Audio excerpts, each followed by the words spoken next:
It is the most watched sporting event in the history of the world. Every 4 years, on every continent, in nearly every language, the same competition is played. The most successful athletes of every nation are gathered into a single tournament.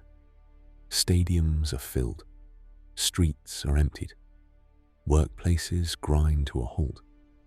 For 1 month, the rhythms of ordinary life are suspended, and the attention of more than half the population of the planet is fixed on the same set of matches. The most recent final was watched by more than 1.5 billion people. It is football's defining moment, the FIFA World Cup. For most of the people watching, the World Cup represents what is best about the modern world: a celebration of human skill, a meeting of cultures, a rare moment in a fragmented age when the entire species pays attention to the same thing at the same time. But beneath that celebration, woven through nearly every tournament in the competition's history, is another story.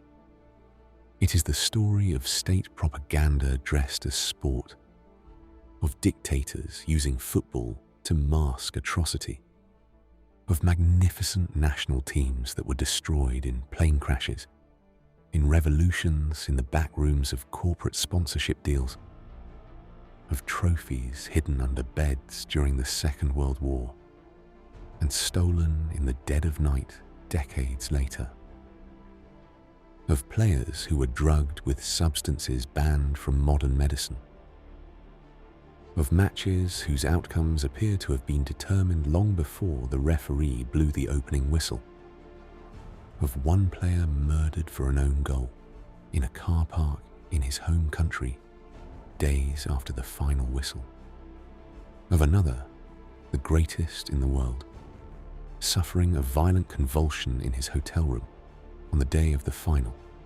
removed from the team sheet, and then mysteriously reinstated, of the most powerful man in football, arrested in a Swiss hotel at dawn, charged with the systematic corruption of the world's most beloved sport, of thousands of migrant workers dead before a single ball had been kicked at the most recent tournament.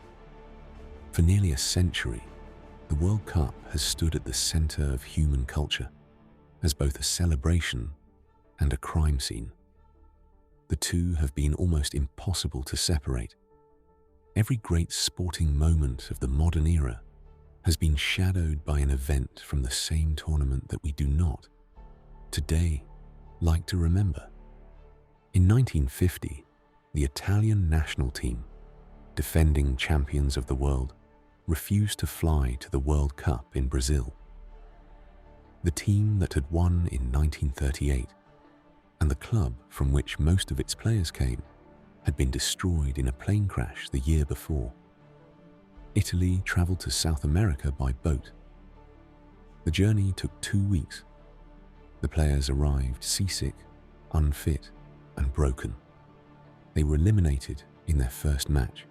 Italy would not win another World Cup for 33 years.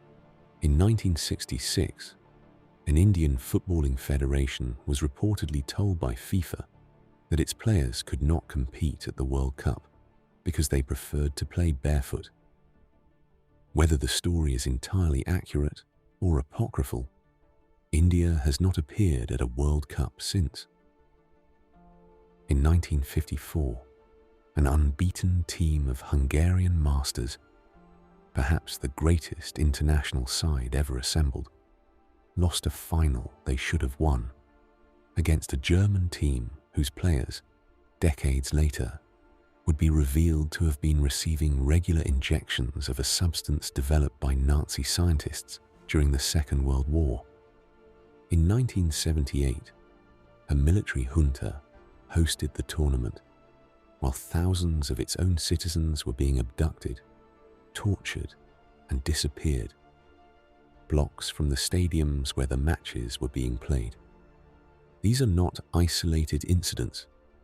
They are a pattern. This video is an examination of that pattern. a walk through the moments that the official histories of football tend to skip past. The moments that, decades later, refuse to fully resolve. The moments where the world's most beloved sport has been used, manipulated, exploited, and corrupted by forces far larger than the players on the field. It is the story of the murky side of the World Cup. And it begins almost a century ago in Rome with a tournament organized by a fascist dictator who understood, before nearly anyone else in the world, exactly what football could be used for. In the spring of 1934, the second World Cup in history was held in Italy. The first, 4 years earlier, had been a modest affair. Uruguay had hosted the inaugural tournament in 1930, and most of the great European footballing nations had not bothered to attend. The trip across the Atlantic by boat was long, the prize money was non-existent, and the competition itself was viewed in the established footballing capitals of England, France, and Germany as little more than a curiosity. The 1934 tournament was something else. Italy had been awarded the hosting rights 2 years earlier, in 1932. The country was, at that time, under the dictatorship of Benito Mussolini. The fascist regime had been in power for a decade. Mussolini understood, with a clarity that few other political leaders of his era possessed, that the World Cup was not merely a sporting tournament, it was a platform. 2 years before Adolf Hitler would use the 1936 Berlin Olympics for the same purpose, Mussolini turned the 1934 World Cup into a showcase for fascist ideology. The tournament was placed under the supervision of Achille Staras, a close confidant of Mussolini, the secretary of the National Fascist Party, and the man credited with inventing the fascist salute itself. Staras's directive was simple. Every aspect of the tournament was to reinforce the power, the discipline, and the supremacy of the fascist Italian state. Over 300,000 propaganda posters were printed and distributed across the country. Special commemorative stamps were issued. A new cigarette brand, Campionato del Mondo, the World Championship, was launched to coincide with the tournament. Mussolini himself attended matches regularly at the Stadio Nazionale del PNF in Rome, where the final would be played. He commissioned, alongside the official Jules Rimet trophy, a second cup 6 times the size of the original, to be presented to the winning team at a separate fascist ceremony. The Italian team, coached by the legendary Vittorio Pozzo, was filled with players handpicked to embody the regime's ideals of physical strength and national pride. Among them were several oriundi, players of Italian descent who had been born and developed in Argentina, but who were now playing for Italy. Some of them had genuine Italian roots. Others had been essentially poached from the Argentine national team by a regime that viewed them as Italian by blood, regardless of where they had been raised. Argentina, in protest, sent a weakened squad to the tournament. The matches themselves were, by the standards of the era, exceptionally physical. Italy ground their way through the early rounds with the kind of disciplined, aggressive football that the regime celebrated as a reflection of fascist values. In the quarter-final against Spain, the Italians played to a 1-1 draw across 120 minutes of brutal football. Both sides suffered multiple injuries. The replay, played the following day, was officiated by a Swiss referee whose handling of the match drew complaints from Spain for the rest of the tournament. Italy won 1-0, and advanced to the semi-final. The semi-final was against Austria. The Austrian side, known to football historians as the Wonder Team, was considered by most observers to be the best team in the world. They had played a beautiful, technical, short-passing style that had won them admirers across Europe. They were the favourites to win the tournament. The match was officiated by a Swedish referee named Ivan Eklund. It is widely reported and accepted as fact by most historians of the era that the night before the semi-final, Eklund dined with Benito Mussolini personally. What was discussed at that dinner has never been definitively recorded. What is recorded is that during the match itself, Eklund made a series of controversial decisions in Italy's favour. Several Austrian goals were disallowed. Italian fouls went unpunished. The match was played on a waterlogged pitch in Milan that suited Italy's physical style and made the Austrians' technical game almost impossible to execute. Italy won 1-0. The same referee, Ivan Eklund, was assigned to officiate the final. The final was played in Rome on the 10th of June against Czechoslovakia. Mussolini watched from the presidential box. The fascist anthem, Giovinezza, Youth, was played before the match. The Italian players gave the fascist salute to the crowd. Italy won 2-1 in extra time. At the trophy ceremony that followed, Mussolini's commissioned cup, 6 times the size of the Jules Rimet, was presented to the winning team alongside the official trophy. The fascist anthem was played again. The Italian victory was framed across every fascist newspaper in Europe as a triumph of fascist ideology over the decadence of liberal democracy. 4 years later, in 1938, the World Cup was held in France. By then, the political situation in Europe had darkened considerably. Italy was still under fascist rule and was increasingly aligned with Nazi Germany. Spain was in the middle of its civil war. Austria had been annexed by the Reich. Italy arrived in France as defending champions. They were greeted in every host city by hostile French crowds. Anti-fascist demonstrators threw vegetables at the Italian team bus. Local fans booed the Italian national anthem. The Italian team responded by performing the fascist salute before every match. In the quarter-final against France itself, the host nation, the Italian team gave the salute to a stadium of French supporters who had just lived through 15 years of rising fascist threat across their southern border. The crowd's response was so loud and so hostile that the Italian players had to wait for the noise to subside before they could begin play. Italy won 3-1. In the final, against Hungary, Italy won 4-2. Vittorio Pozzo became the only manager in history to win 2 World Cups. The Italian players gave the fascist salute one more time as they received the trophy. Mussolini, watching from Rome, sent a telegram of congratulations. 15 months later, Adolf Hitler invaded Poland.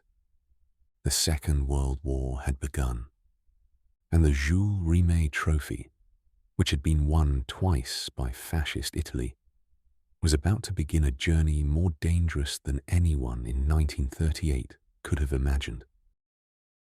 15 months after Italy lifted the World Cup for the second time, the Second World War broke out. Football, across most of Europe, stopped. The 1942 World Cup, originally scheduled to be held in either Germany or Brazil, was cancelled. Adolf Hitler had personally petitioned FIFA before the war began, to award the hosting rights to Nazi Germany. The Führer wanted his own version of what Mussolini had achieved in 1934. He would never get it. The 1946 tournament was also cancelled. No country, in the immediate aftermath of the war, was in any position to host. For 12 years, between Italy's 1938 victory and the next World Cup in 1950, the trophy itself did not change hands. It also nearly did not survive. In the early years of the war, the Jules Rimet trophy was held in a bank vault in Rome. As an Italian possession, it was assumed to be safe.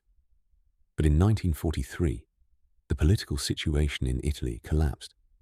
Mussolini was overthrown and arrested by his own government. The Allies invaded Sicily. German forces occupied the northern half of the country and installed Mussolini as the puppet ruler of a fascist republic in the north. Rome itself fell under Nazi control. Hitler had a list of artifacts he wanted his forces to locate and seize across occupied Europe.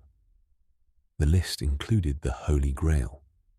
It included the Spear of Destiny, the spear that, according to Christian tradition, had pierced the side of Christ at the crucifixion. And it included the Jules Rimet trophy. The man responsible for protecting the trophy was Ottorino Barassi. Barassi was the vice president of FIFA and the head of the Italian Football Federation.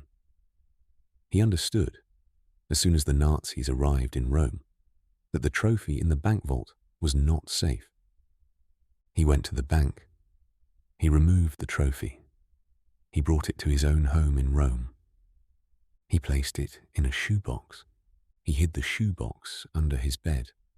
The trophy remained there for the remainder of the war. The Nazis did raid Barassi's house. They searched the property. They did not check the shoebox under the bed. The Jules Rimet trophy, which had been won by fascist Italy, and which Hitler had personally ordered his forces to seize, survived the war in a shoebox in a private home in Rome. When the war ended, Barassi quietly returned the trophy to the bank. In 1950, the World Cup resumed. Brazil agreed to host the tournament. No other country was in a position to do so. The economies of Europe were devastated. Stadiums had been destroyed. National football federations had been dissolved. Italy, the defending champions, prepared to travel to South America to defend the trophy they had hidden from Hitler. But the year before the tournament, on the 4th of May, 1949, an event occurred that would change Italian football for 33 years. The Fiat G212 aircraft of Aviolinee Italiane was returning to Turin from Lisbon, where the Torino Football Club had played a friendly match against Benfica. Torino were the dominant club in Italy. They had won 5 consecutive Serie A titles. They were known as Il Grande Torino, the Great Torino, and they provided, at any given match, between 8 and 10 of the starting 11 for the Italian national team. The aircraft was returning home in heavy rain and low visibility. It crashed into the retaining wall at the back of the Basilica of Superga, on a hilltop overlooking Turin. All 31 people on board were killed. 18 of the dead were players. Among them was Valentino Mazzola, the captain of both Torino and Italy. The rest were club officials, coaches, and journalists. On the day of the funeral, nearly 1 million people lined the streets of Turin. The Italian national team had effectively ceased to exist. When the time came to travel to Brazil for the 1950 World Cup, the surviving members of the squad were so traumatized by the disaster that they refused to fly. The Italian Football Federation arranged for the entire team to travel by boat. The journey across the Atlantic took 2 weeks. The players arrived in Brazil seasick, exhausted, and physically unfit to compete at the level the tournament demanded. They were eliminated in their first match, against Sweden. Italy, the team that had won the previous 2 World Cups and protected the trophy through the war, did not win another World Cup until 1982. 33 years would pass before the Azzurri returned to the top of world football. The trophy that Ottorino Barassi had hidden under his bed was handed to Uruguay in the Maracanã Stadium in front of 200,000 stunned Brazilian fans. The Brazilian team, who had been favoured to win on home soil, had lost the final to Uruguay in one of the greatest upsets in the history of the sport. The defeat became known as the Maracanazo, the Maracanã blow, and remains to this day the most painful moment in Brazilian football. The World Cup had survived its first dark decade. It had survived a fascist dictator, a world war, a Nazi raid, a plane crash, and an oceanic boat journey that ended in elimination. What came next would be stranger still, because the next great team to enter World Cup history, the Hungarian mighty Magyars, would lose a final they had already won, in circumstances that would not be fully understood for another 60 years. By the early 1950s, the most feared football team on earth was Hungary. They were called the mighty Magyars. Between May 1950 and July 1954, the Hungarian national team played 32 matches without defeat. They had won Olympic gold in 1952. They had become the first team from outside the British Isles to defeat England at Wembley, with a 6-3 demolition in 1953 that fundamentally changed the way the game was understood. They returned the favour in Budapest 6 months later with a 7-1 victory that remains to this day the heaviest defeat England has ever suffered. The team was built around 4 players who would become legends of the sport. Ferenc Puskás, the captain, the heart of the team, a stocky forward with a left foot considered the most accurate in the world. Nándor Hídegkúti, the deep-lying centre forward whose tactical role redefined how the game could be played. Sándor Kocsis, the goalscorer, who would finish as top scorer at the 1954 World Cup. Zoltán Csibor, the winger. They were the best generation of footballers any nation had ever produced. They arrived at the 1954 World Cup in Switzerland as overwhelming favourites. In their first match, they beat South Korea 9-0. In their second, they beat West Germany 8-3. It was during the West Germany match that the first signs of trouble appeared. Late in the game, with Hungary already comfortably ahead, a German defender named Werner Liebrich went in hard on Puskás.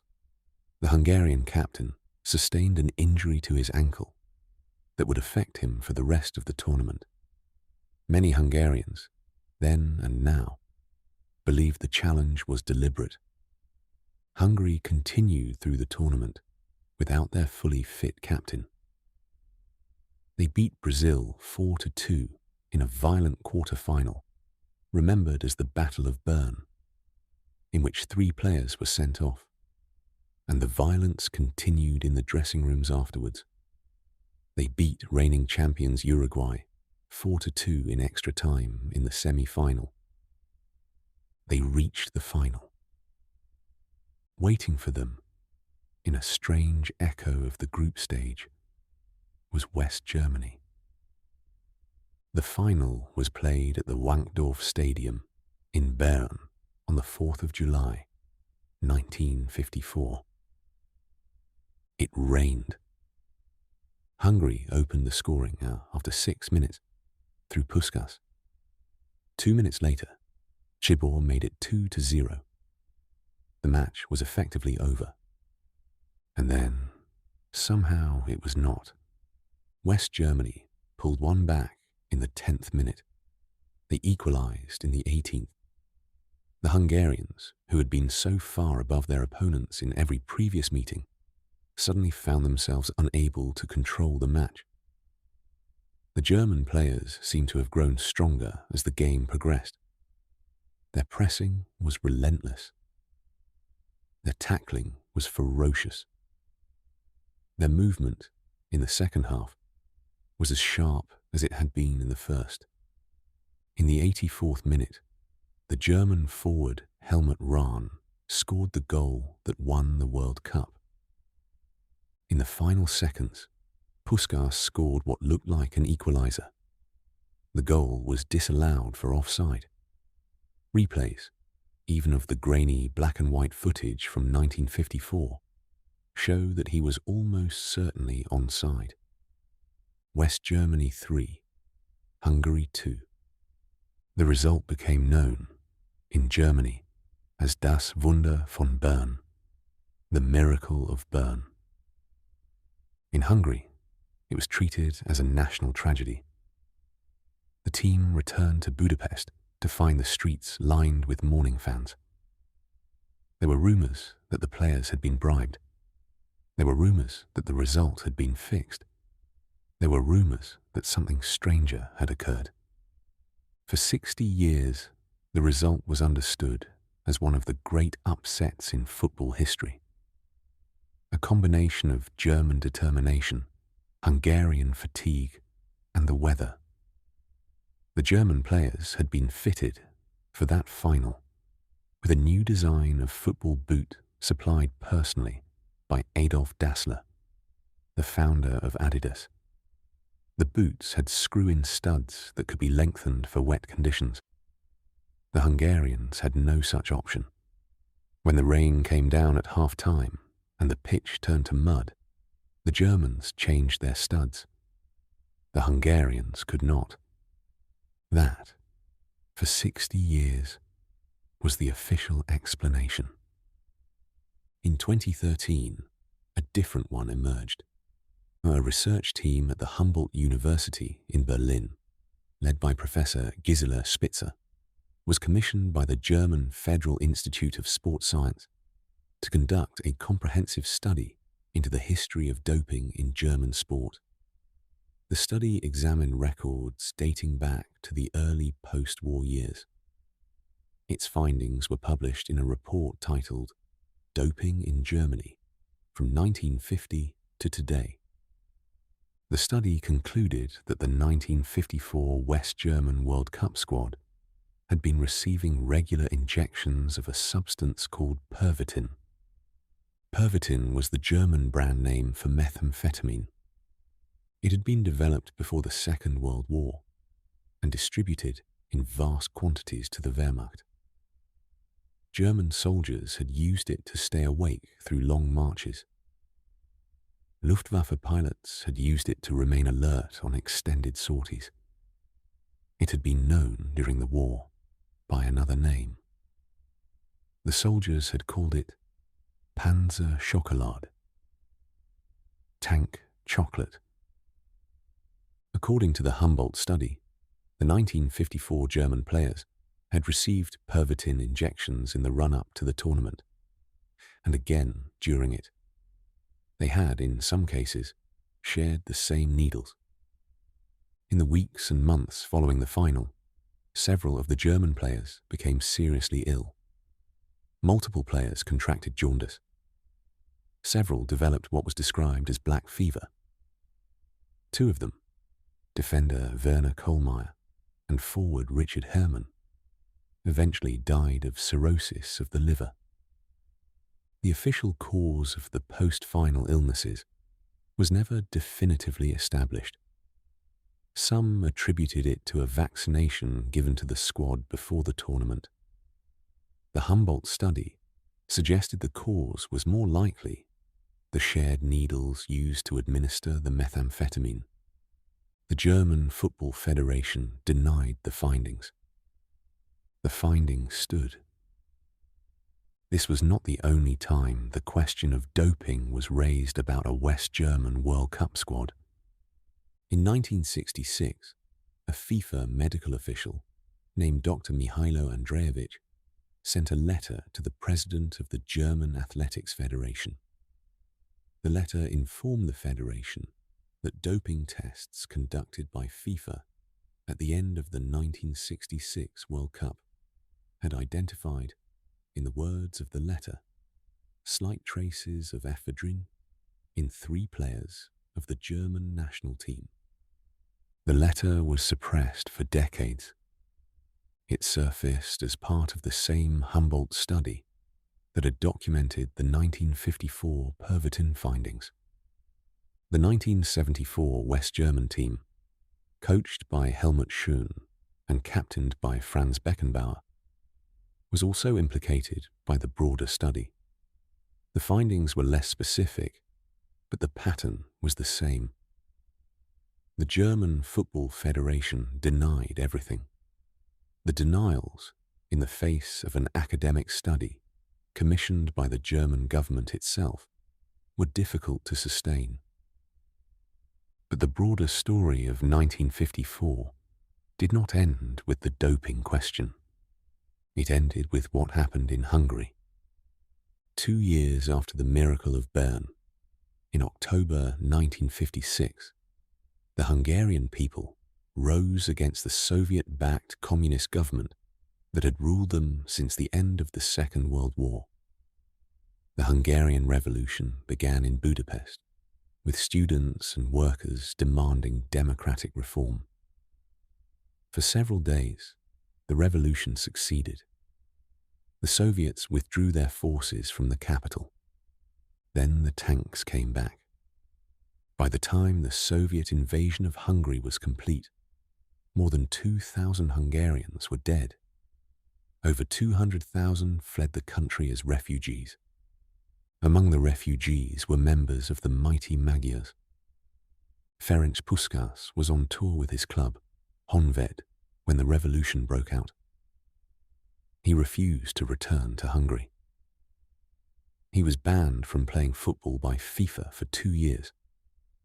When the ban was lifted, he signed for Real Madrid. He won the European Cup with them 3 times. He played for the Spanish national team.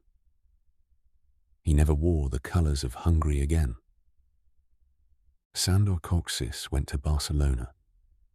Zoltán Csibor joined him. The mighty Magyars, the unbeaten team that had been the best in the world, were scattered across Europe within 2 years of the Bern final. They never played together again. Hungary has not been a major force in international football since.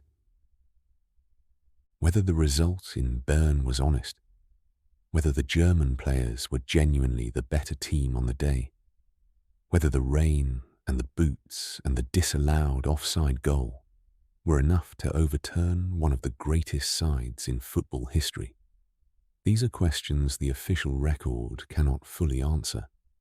What the official record can say is that the German players received methamphetamine. What the official record can say is that 2 of them died. And what the official record can say is that the team they defeated was, within 2 years, no longer a team at all. By the mid-1960s, the Jules Rimet trophy had survived a great deal. It had survived 2 world wars. It had survived Mussolini and Hitler. It had survived a shoebox under Ottorino Barassi's bed in Nazi-occupied Rome. It had survived the Maracanazo of 1950, the rise and fall of the mighty Magyars, and a dozen years of post-war reconstruction. In 1966, 4 months before the World Cup was due to begin in England, The trophy went missing for the first time. It had been placed on public display at a stamp exhibition at Central Hall, Westminster, in London. On the 20th of March, 1966, in the middle of the afternoon, it was stolen. The thieves cut the lock off the case and took the trophy. Scotland Yard launched a frantic investigation. The English Football Association, terrified of the embarrassment of hosting a World Cup without a trophy to present, secretly commissioned a jeweller named George Bird to manufacture a replica. The original was never found by the police. It was found 7 days after the theft by a black and white border collie named Pickles, who was being walked by his owner in Upper Norwood in South London. The dog noticed a package wrapped in newspaper, partially hidden under a hedge. He sniffed at it. His owner unwrapped it. It was the trophy. Pickles became a national celebrity. His owner received a £6,000 reward. The trophy was returned to the Football Association and presented to England 4 months later, when they won the World Cup for the only time in their history. The 1966 tournament also produced what was, at the time, considered to be one of the most mysterious results in football history. In Group 4, played at Ayresome Park in Middlesbrough, the North Korean national team, a side that had qualified by default after 20 of 22 African and Asian nations, had boycotted the qualifying process in protest at FIFA's allocation of slots, beat Italy 1-0. The goal was scored by a North Korean dentist named Park Do-ik. Italy was sent home. They were pelted with rotten tomatoes by their own supporters at the airport. The North Koreans went on to reach the quarter-final, where they took a 3-0 lead against Portugal, before Eusebio led the Portuguese back to a 5-3 victory.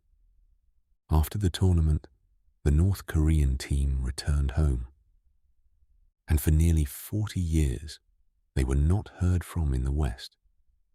A persistent rumour developed that the players had been sent to labour camps by the regime, either for getting drunk after their famous victory over Italy, or for failing to beat Portugal in the quarter-final, or for the unforgivable crime of having become popular in a foreign country. In 2002, a British filmmaker named Daniel Gordon travelled to North Korea to investigate. The story turned out not to be true. The players had been welcomed home as national heroes.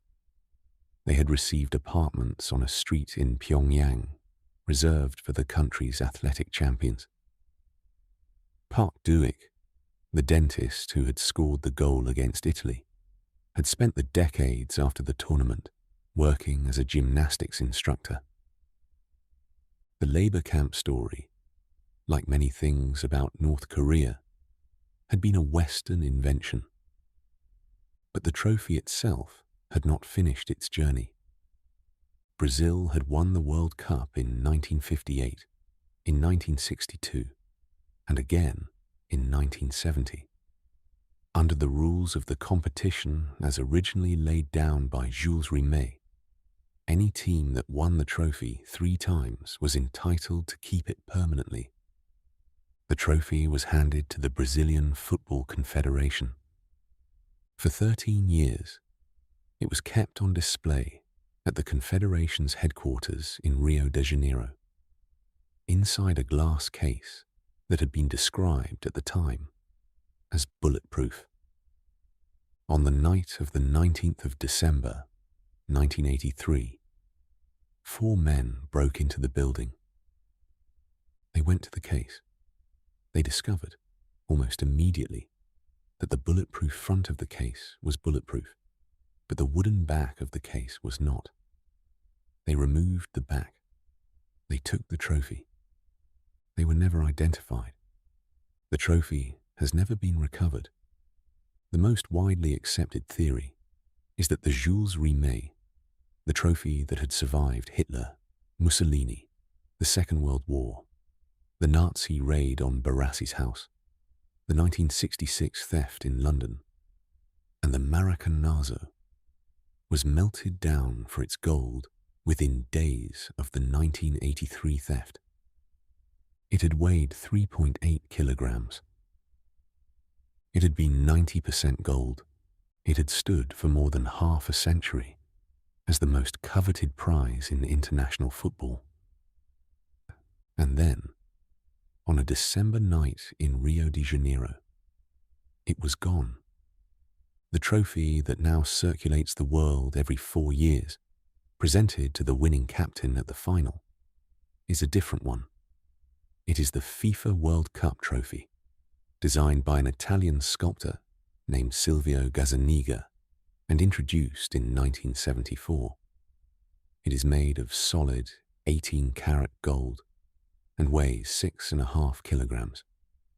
The trophy that the mighty Magyars never lifted, that Mussolini twice raised, that Ottorino Barassi hid from the Nazis, and that Pelé and Garrincha and Carlos Alberto carried for Brazil 3 times, no longer exists. Or if it does, it exists as a small anonymous ingot of gold somewhere in the world, whose history can never be traced. On the 24th of March, 1976, the elected government of Argentina was overthrown in a military coup. The new regime called itself the National Reorganization Process. It was led by a junta of 3 military officers, with General Jorge Rafael Videla as its president. Within days of taking power, the regime began what would come to be known as the Dirty War, a campaign of state terror against anyone the junta considered subversive. The targets were broad. They included communists, socialists, trade unionists, students, journalists, lawyers, priests, intellectuals, and the children of anyone suspected of opposing the regime. The methods were specific. Suspects were abducted from their homes, often at night, by plainclothes officers in unmarked Ford Falcons. They were taken to clandestine detention centers scattered across the country. They were tortured. The vast majority were killed. Their bodies were disposed of in mass graves in the Rio de la Plata, or dropped from aircraft into the South Atlantic on what became known as the death flight.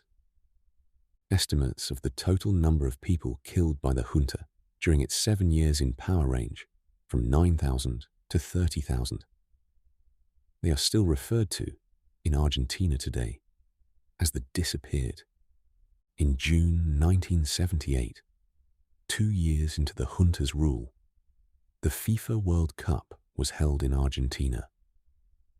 The tournament had been awarded to Argentina in 1966, more than a decade before the coup. By the time the World Cup actually arrived, the country hosting it bore almost no resemblance to the country that had been chosen. There were calls across Europe and South America for the tournament to be moved. Amnesty International published reports detailing the abductions and the torture. Several European players, including the Dutch midfielder Wim van Hanegem and the German captain Paul Breitner, refused to participate. The Dutch national team threatened to boycott, but ultimately attended. FIFA, under the presidency of João Havelange of Brazil, refused to move the tournament. The junta understood, as Mussolini had understood 44 years earlier, exactly what the World Cup could be used for. The regime spent the equivalent of $700 million preparing for the tournament, money the country did not have. 3 new stadiums were built. The existing ones were renovated. Vast areas of Buenos Aires were redeveloped, The most notorious of the Junta's clandestine detention centers, the Escuela de Mecánica de la Armada, the Navy Mechanic School, where thousands were tortured, was located less than a mile from the River Plate Stadium, where the final would be played. Inside the detention center, prisoners could hear the cheers from the stadium. The Argentine national team, coached by César Luis Menotti, was a strong side. They had beaten Hungary, France, and Italy in the group stages. They had qualified for the second group stage, which, in the format of the 1978 tournament, determined the finalists. In the second group stage, Argentina found themselves needing to beat Peru by 4 clear goals to qualify for the final ahead of Brazil. The match was played in Rosario on the 21st of June, 1978. Argentina won 6-0. The result was, even at the time, considered extraordinary. Peru had been competitive throughout the tournament. They had beaten Scotland 3-1 and drawn with the Netherlands. Their goalkeeper, Ramon Quiroga, was widely considered one of the best in South America. He had, by coincidence, been born in Argentina. The match was played without incident. The Peruvian team played, as one of their own players later admitted, with extraordinary passivity. In the years since, multiple allegations have emerged about what happened in the lead-up to that match. In 1986, a former Peruvian senator named Genaro Ledesma claimed publicly that the result had been arranged. The Argentine junta, he said, had agreed to provide Peru with 35,000 tons of free grain and a loan of $50 million from the Argentine Central Bank in exchange for a Peruvian defeat. In 2012, a former Peruvian congressman named José Velázquez stated that 13 Peruvian political prisoners had been transferred from Peru to Argentina in the days before the match as part of the deal. In 2014, multiple Argentine investigators reported having found evidence that high-level meetings had taken place between representatives of the Argentine junta and the Peruvian government in the days before the match. The Peruvian players who took part in the game have denied throughout their lives that they personally accepted bribes or threw the match. Their denials may well be sincere. Match fixing of the kind alleged in 1978 did not require the individual players to know what had been arranged. It required only the right people in the right rooms. What is documented is that Argentina won 6-0. What is documented is that the Argentine national team progressed to the World Cup final, where they beat the Netherlands 3-1 in extra time, in front of 71,000 spectators at the Estadio Monumental in Buenos Aires. What is documented is that General Jorge Rafael Videla, the leader of the junta, presented the trophy to the Argentine captain Daniel Passarella in the stadium. What is documented is that, less than a mile away, in the Navy Mechanic School, the torture and the killings continued throughout the duration of the tournament. César Luis Menotti, the coach of the winning team, was himself a man of the political left. He had been opposed to the junta from the beginning. He spoke openly, in later years, about the impossible moral position he had been placed in by the tournament. He could refuse to coach and lose his career and possibly his life. Or he could coach and win and be photographed shaking hands with the men who were murdering his fellow Argentines. He chose to coach. He chose to win. He spent the rest of his life trying to reconcile that choice. Argentina was the World Cup champion. The junta would remain in power for another 5 years. The bodies, in many cases, would never be recovered. He was born in 1960 in a slum on the outskirts of Buenos Aires called Villa Fiorito. He grew up in poverty so severe that, by his own later account, his family sometimes did not have enough to eat. He learned to play football on dirt streets with a ball made of rags. By the time he was 15 years old, he was playing in the Argentine First Division. By the time he was 21, he was the most expensive footballer in the world. By the time he was 25, in the summer of 1986, he had become, by general agreement, the greatest player of his generation. And in the space of 4 minutes, on a hot afternoon in Mexico City, he produced the two most famous goals in the history of the World Cup. The match was the quarter-final of the 1986 tournament. Argentina against England. The political context was unavoidable. 4 years earlier, in 1982, Argentina and the United Kingdom had fought a war over the Falkland Islands, a small archipelago in the South Atlantic that Argentina considered Argentine territory, and Britain considered British. The war had lasted 10 weeks. 649 Argentine soldiers had been killed. 255 British soldiers had been killed.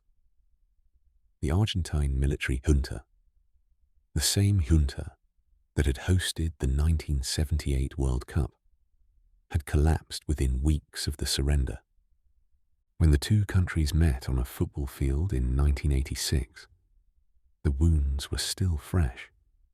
The match was scoreless at half-time.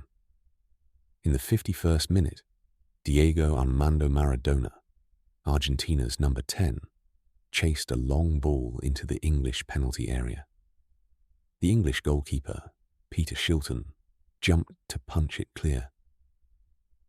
Maradona jumped at the same time. The ball went into the goal. Maradona had punched it in with his left hand.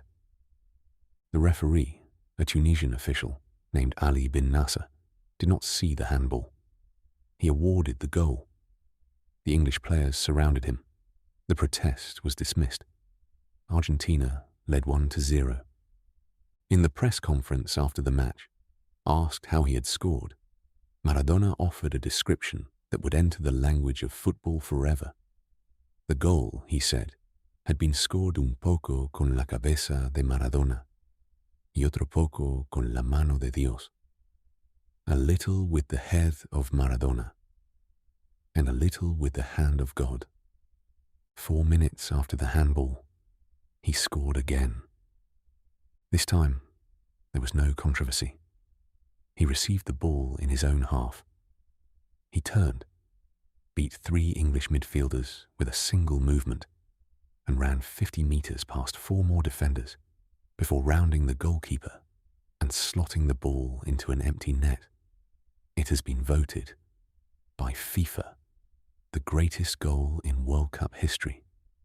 In a single match, Diego Maradona had become 2 things at once. He had become a cheat, and he had become a god. Both would define the rest of his life. Argentina won the 1986 World Cup. Maradona was the central figure of the tournament. He returned to the club he had joined 2 years earlier, in 1984. The club was Napoli, in southern Italy. To understand what happened next requires understanding what Napoli meant. Naples, in the 1980s, was the poorest major city in Italy. It was looked down upon by the wealthier industrial cities of the north, Milan, Turin, Genoa, with a contempt that was open, casual, and for Neapolitans, deeply wounding. Northern Italian supporters would chant racist songs at Napoli matches, calling them Africans, peasants, and worse. Napoli had never won an Italian league title in its history. In 1987, in his third season at the club, Maradona led Napoli to its first ever Scudetto. The city erupted. There were processions. There were murals. A graveyard in Naples displayed banners reading, "You don't know what you missed to the dead." Maradona became, for the people of Naples, something close to a religious figure. Not a celebrity, not a sports star, a saint. In 1990, he won them a second Scudetto. To this day, they remain the only league titles in Napoli's history before this recent decade. That same year, the World Cup was held in Italy. The Argentine national team, captained by Maradona, made it through to the semi-final. The semi-final was held on the 3rd of July, 1990. Argentina against Italy. It was played in Naples, at Maradona's home stadium, the Stadio San Paolo. In the days before the match, Maradona did something extraordinary. He made a public appeal to the people of Naples. He told them, in the press and in interviews, that they should support Argentina. He pointed out, in language that the Italian establishment found unforgivable, that northern Italy had treated Naples and Neapolitans with racist contempt for generations, that the Italian state did not consider them fully Italian, that they owed nothing to a national team that did not represent them, that they were Neapolitans first and Italians a distant second. He asked them, in the semi-final, to cheer for him. When the match was played, the stadium was visibly divided. The Argentine national anthem received cheers from a section of the home crowd. The Italian national anthem was met with whistles from the same section. Argentina won the match on penalties. The Italian establishment, watching from Rome and Milan, never forgave Maradona for what they considered an act of national betrayal. Within 12 months, the campaign against him had begun.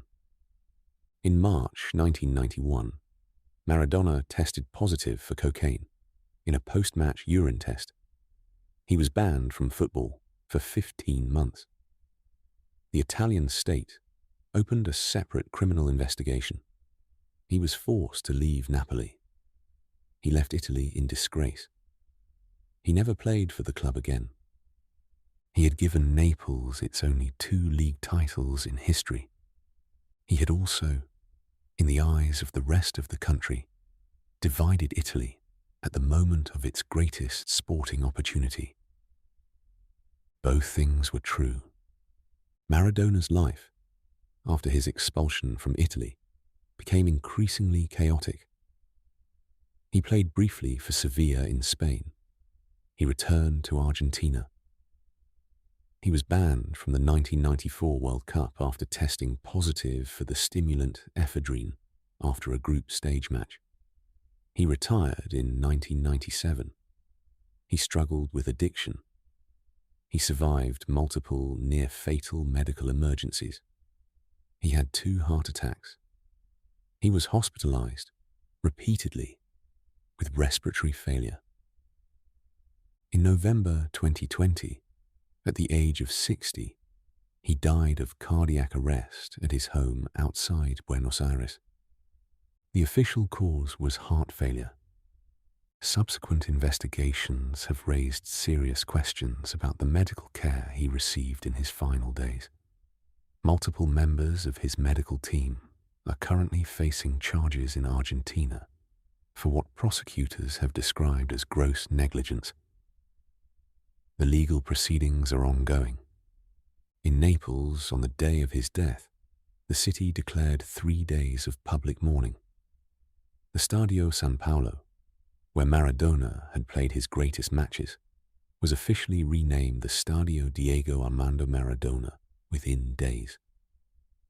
Murals across the city, some of them painted decades earlier, were repaired, repainted, illuminated. A man who had been forced out of Italian football in disgrace was being honoured 3 decades later as the patron saint of an Italian city.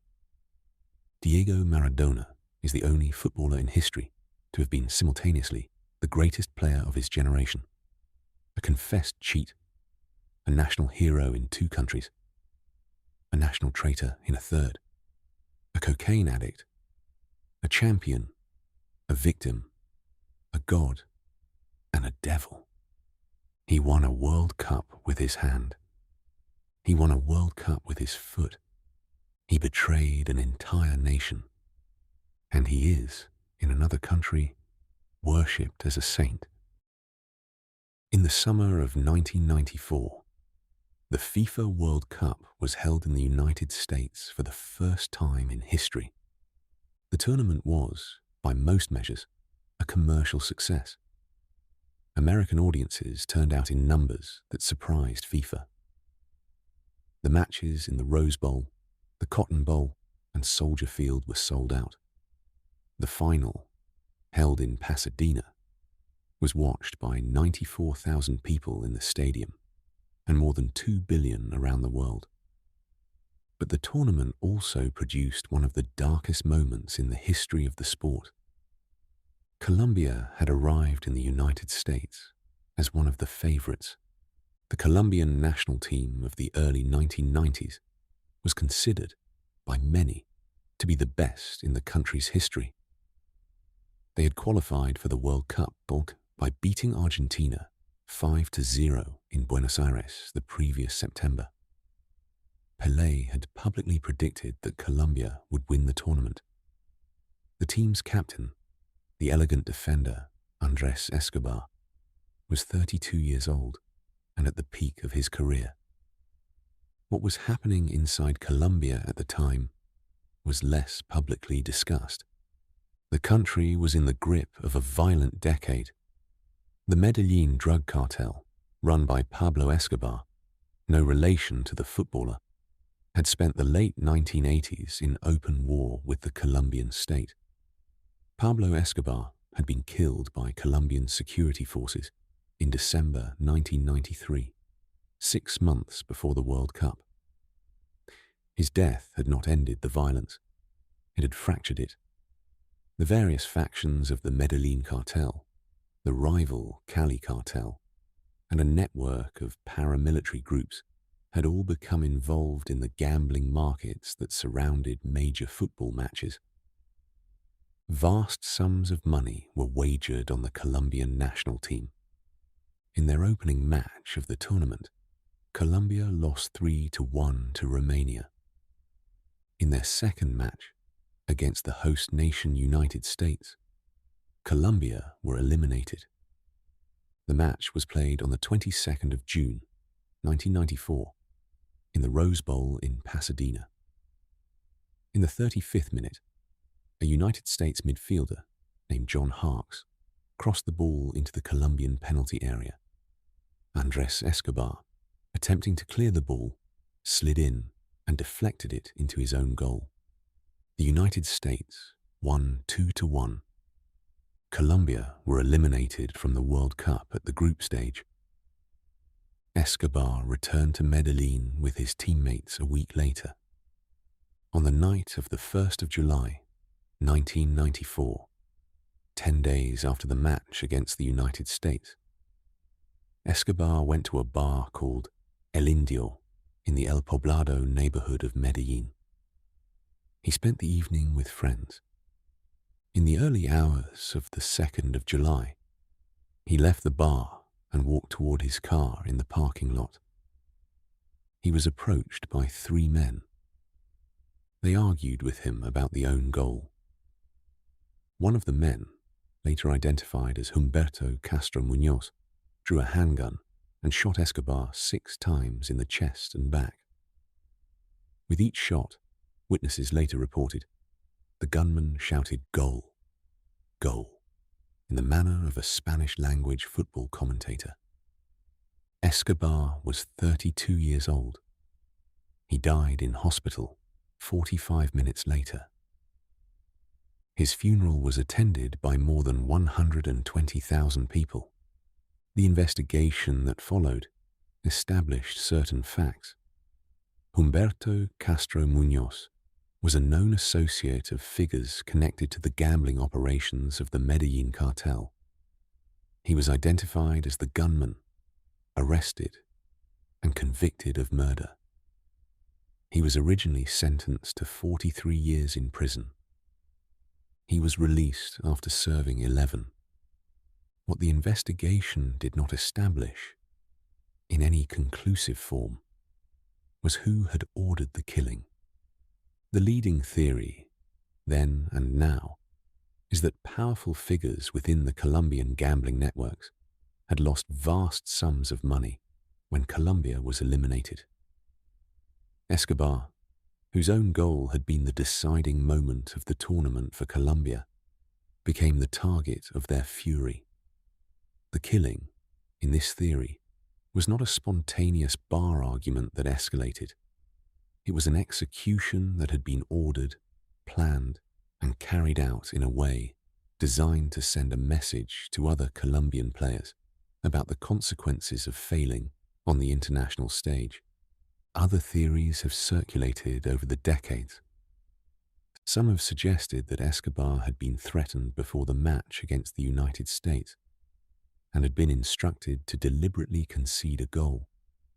Some have suggested that the killing was connected to disputes between cartel factions. Some have suggested it was an entirely personal dispute that had nothing to do with gambling at all. None of these alternative theories has ever been substantiated.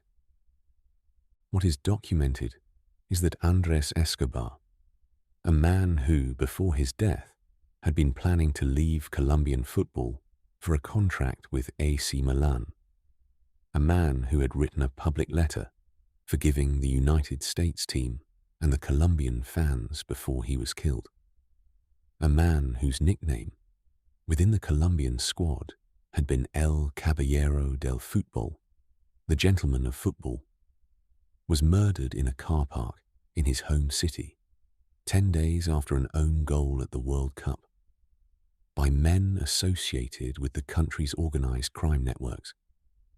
In Medellin today, a statue of Andrés Escobar stands in the cemetery where he is buried. The inscription reads, Tu juego, tu nobleza y tu sonrisa nunca te abandonaron en el campo de juego. Your play, your nobility, and your smile never abandoned you on the field. He had been a defender.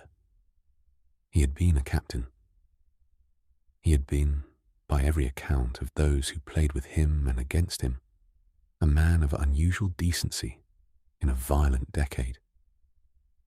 And in the most public, most televised, most globally watched sporting event in the world, he had touched a ball that did not belong to him in his own penalty area, and the ball had ended up in his own net. 10 days later, he was dead. The 1994 World Cup was won by Brazil, who beat Italy in the final on penalties. In Colombia, no one was watching. In the summer of 1998, the FIFA World Cup was held in France. The tournament arrived at a particular moment in the history of the sport. Football had become, by the late 1990s, big business. Television rights had expanded. Sponsorship deals had multiplied. The brands that controlled the equipment market, particularly Nike and Adidas, had begun to pour unprecedented sums of money into individual national teams as part of long-term commercial agreements. In 1996, Nike signed what was, at the time, the largest sponsorship deal in the history of football. The deal was with the Brazilian Football Confederation. It was worth approximately 105 million United States dollars over 10 years.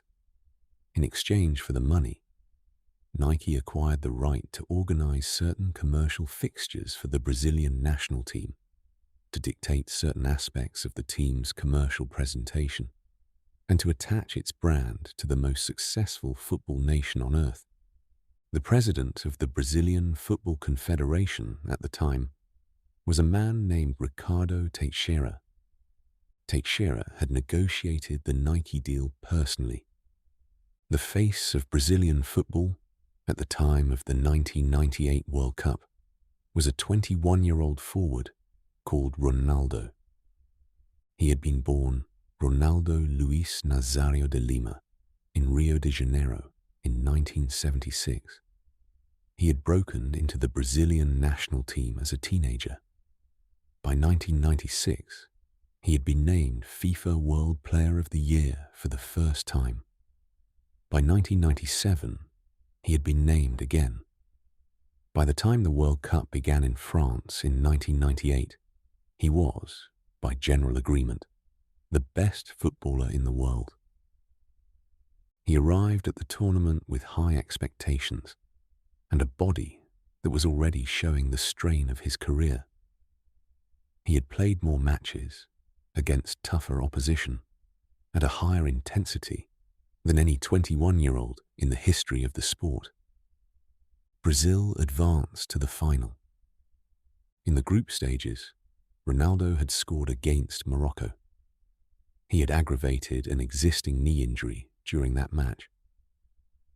He had been prescribed a course of the painkiller Voltaren by the team's medical staff.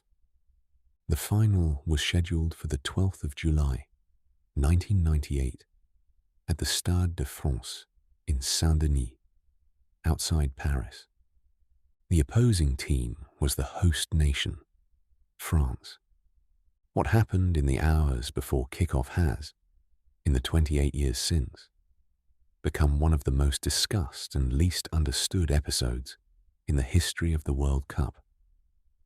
In the early afternoon of the day of the final, Ronaldo was resting in his hotel room at the team's accommodation outside Paris.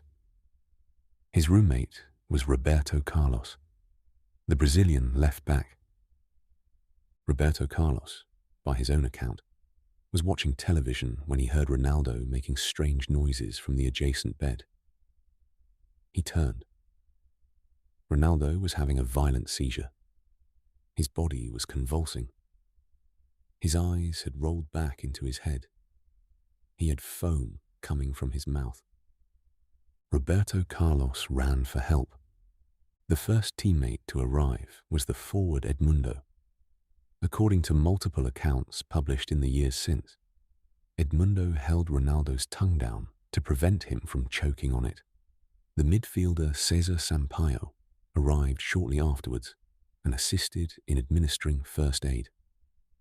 The hotel director, a man named Paul Chevalier, later told reporters he had heard the Brazilian players shouting "He is dead. He is dead" in the corridor, outside Ronaldo's room. Ronaldo was rushed to a clinic in the nearby town of Les Lilas. Medical scans were conducted. Blood tests were performed. The results, according to the team doctors who examined them, were inconclusive. The team's lead physician, Dr. Joaquim da Mata, later admitted publicly that in his entire medical career, he had never seen a footballer suffering from convulsions of the kind Ronaldo had experienced. What happened next is where the story becomes difficult to verify. Approximately 72 minutes before kickoff, the official team sheet for the final was submitted to FIFA officials at the Stade de France. Ronaldo's name was not on it. Edmundo had been named in his place. Approximately 40 minutes before kickoff, a revised team sheet was submitted. Ronaldo's name was on it again. In the period between the two submissions, the president of the Brazilian Football Confederation, Ricardo Teixeira, the man who had personally negotiated the Nike sponsorship deal 2 years earlier, entered the Brazilian dressing room at the Stade de France. What was said in that dressing room has never been publicly disclosed. What is documented is that the coach, Mario Zagallo, who had personally removed Ronaldo from the original team sheet, reversed his decision shortly after Teixeira's visit. What is documented is that Ronaldo started the match. He played the full 90 minutes. Multiple witnesses, including his own teammates, later said he had appeared to be in a daze for the entire match. He was visibly slow. His movements were uncoordinated. He missed chances that, in any other match of his career, he would have converted. He looked, in the words of one teammate who spoke to journalists afterwards, like a ghost. Brazil lost 3-0. The French forward Zidane scored twice with his head. In the aftermath of the final, Mario Zagallo lost his job. The Brazilian National Congress launched a formal parliamentary inquest into what had happened in the hours before kickoff. The inquest called Ronaldo, Zagallo, the team doctors, and members of the Brazilian Football Confederation to testify under oath. The findings of the inquest were inconclusive. Edmundo, the player who had been named in Ronaldo's place and then dropped from the team sheet, alleged publicly in the years that followed that Nike had pressured the Brazilian Football Confederation to play Ronaldo regardless of his medical condition. Nike denied the allegation. The Brazilian Football Confederation denied the allegation. Ricardo Teixeira denied the allegation. FIFA declined to investigate. The true cause of Ronaldo's convulsion has never been medically established. Some theories point to the painkiller Voltaren and its potential interactions with other medications the team's medical staff had been administering. Some theories point to a possible epileptic seizure of unknown origin. Some theories point to the psychological pressure of carrying a nation's hopes at 21 years of age. Some theories, the ones that the Brazilian National Congress investigated but could not prove, point to deliberate intervention by figures whose financial interests were closely tied to Ronaldo's presence on the pitch. Ronaldo never had another seizure of that kind. He recovered. 4 years later, at the 2002 World Cup in South Korea and Japan, he scored 8 goals in 7 matches and led Brazil to its 5th World Cup title. He was named the tournament's top scorer. He was again the best footballer in the world. But the question of what happened in Paris on the 12th of July, 1998, has never been answered. Only a small number of people know what was said in the Brazilian dressing room 1 hour before the final. Most of them are still alive. None of them have ever spoken. On the 18th of June, 2002, the FIFA World Cup match between Italy and South Korea was played in Daejeon. It was a round of 16 fixture. South Korea were co-hosts of the tournament. Italy were among the favourites. The match was officiated by an Ecuadorian referee named Byron Moreno. Over the course of 117 minutes, Moreno made a series of decisions that have been studied and debated by football journalists ever since. He awarded South Korea a penalty in the 4th minute. He disallowed a goal by Italy's Damiano Tomasi for offside, when replays showed Tomasi was onside. He ignored multiple violent fouls by South Korean players, including a jump kick on Gennaro Gattuso, an elbow to the face of Alessandro Del Piero, and a tackle that drew blood from Francesco Coco. He sent Francesco Totti off for a second yellow card for diving, when replays showed Totti had been fouled. South Korea won 2-1 in extra time. 3 months later, Moreno was suspended for 20 matches in Ecuador for adding 13 minutes of injury time to a match in which the team he was running for city council was trailing. In 2010, Moreno was arrested at JFK Airport in New York with 6 kilograms of heroin strapped to his body. He was sentenced to 30 months in prison. In 2015, the Italian newspaper Corriere dello Sport directly alleged that FIFA had collaborated with Moreno to fix the 2002 match in favor of South Korea. The allegation was made in the context of a wider FIFA corruption scandal that had erupted earlier that same year. The wider scandal began on the 27th of May, 2015. At dawn that morning, plainclothes Swiss police officers entered the Bor-Olac Hotel in Zurich. They arrested 7 senior FIFA executives. The charges included racketeering, wire fraud, and money laundering. The arrests had been coordinated with the United States Department of Justice, which had been investigating FIFA corruption for several years. The investigation eventually established that FIFA officials had accepted more than $150 million in bribes over a period of 24 years. The bribes had been paid in exchange for media rights, marketing rights, and the awarding of World Cup hosting decisions. The president of FIFA, Sepp Blatter, was not among those arrested. He was, however, suspended from football 2 days later and banned for 8 years for ethics violations.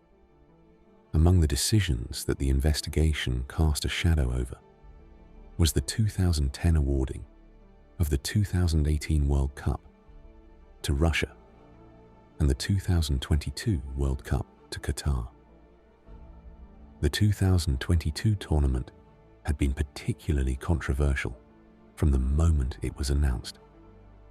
Qatar is a small, extremely wealthy nation on the Arabian Peninsula.